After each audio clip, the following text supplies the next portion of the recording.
Yo, what's up everyone? Welcome back to the channel, and today I'm going to show you how to use the Tradingview sentiment analysis tool. All right, this is going to be a quick video.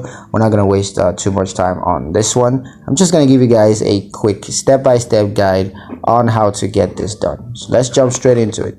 Now the first step is to select the sentiment option. You're going to just select the sentiment option from the menu, and this is going to take you to the sentiment page where you can view the sentiment analysis for various markets.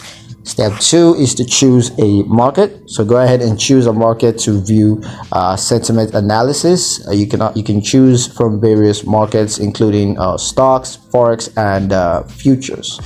And the third step is to view sentiment analysis. So view sentiment analysis for the chosen market, and you can view sentiment analysis based on various metrics, including metrics such as price, volume, and technical indicators.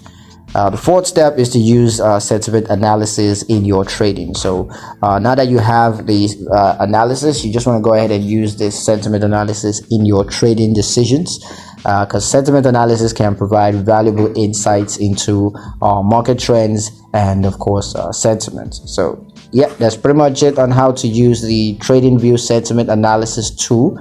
I hope you guys liked the video. Hope you found the information useful enough. If you did, like the video, comment down below, let me know what you thought, share the video with your friends, and subscribe to the channel if you haven't done so already, and I will see you guys